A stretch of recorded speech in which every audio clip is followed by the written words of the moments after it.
The Shape of the World by A.E. Skellum.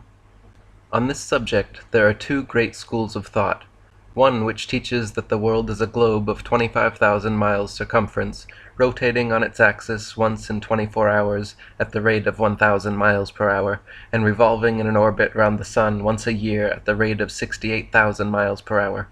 The other teaches that the earth is a vast irregular plain, stretched out from the central north, and standing in and out of the waters, the surface of which is horizontal. One of these two views must be wrong, and the other right. Now, that the world cannot be a globe will be evident from the following facts. 1. The horizon always appears on a level with the eye, no matter to what altitude we ascend. Aeronauts assert that the horizon, HH, in Figure 1, always appears on a level with the car, and that it, the horizon, seems to rise as they rise, the deepest part appearing to be immediately under the car, and that, instead of the surface of the earth appearing convex, as it should if it were a globe, see Figure 2, it appears concave, as in Figure 1. Figure 1 represents what is seen by aeronauts. Figure 2 what should be seen if the earth were a globe. Perspective shows that parallel lines appear to meet in the distance, as, for instance, railway lines, but diverging lines never can appear to meet, no matter how slight the divergence. If AB, Figure 3, represent the skyline, and CED a part of the earth's surface, if curved, the earth would appear to be curved from C to E to an observer at A, and the horizon, instead of being on a level with the eye, would always be below and sink lower the higher the observer ascended. 2.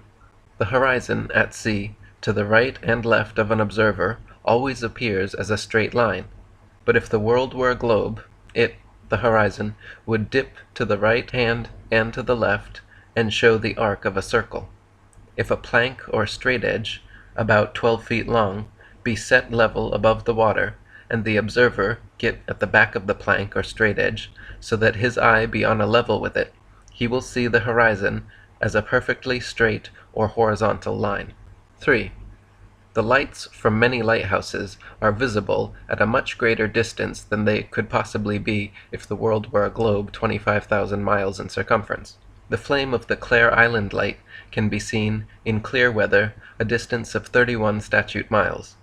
The dip in 31 miles is 640 feet, the altitude of the light above high water is 341 feet, and is seen from the deck of a vessel 15 feet above sea level. 640 minus 341 minus 15 equals 284.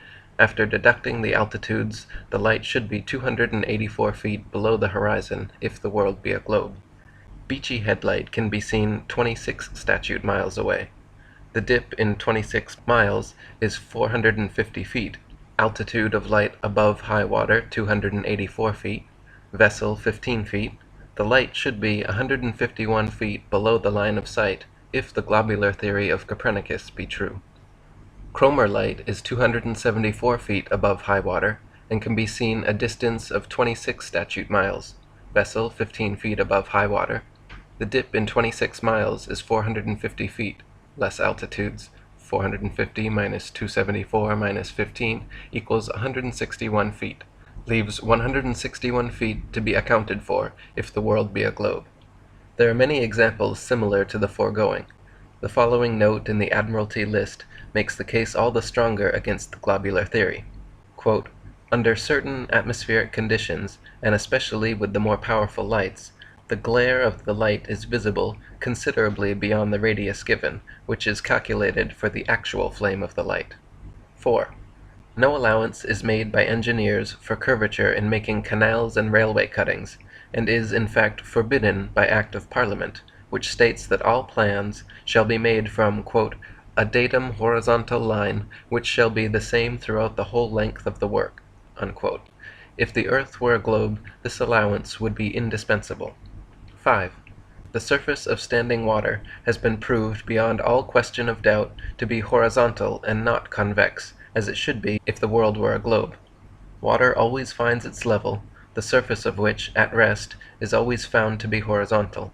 A convex surface is not a level or horizontal surface, although some people would have us believe it is. 6. The midnight sun being seen only in the northern regions is evidence against the globular theory. If the world were a globe, the midnight sun would be seen in the southern regions in December as it is seen in the northern in June. The author of a book entitled The Land of the Midnight Sun says, quote, "At the pole the observer seems to be in the center of a grand spiral movement of the sun. Why does this not occur in the southern regions? These few facts alone are sufficient to prove that the world is not a globe, but a vast irregular plane stretching out from a north center to a south circumference in every direction, surrounded by water, and ultimately in the extreme south by impassable barriers of ice. Vasco da Gama, in his Voyage to the South, says, 'The waves rise like mountains in height. The winds are piercing cold, and so boisterous that the pilot's voice can seldom be heard, whilst a dismal and almost continual darkness adds greatly to the danger.' How far this gloom and darkness and storms extends is not known. All we know is that the most daring have been stopped at the entrance to this gloomy and what seems to be forbidden region of the world. If these lines cause any to think and search after truth, the writer's object will have been attained. Truth is not injured by enquiry and test, but is like a cube, always right side up."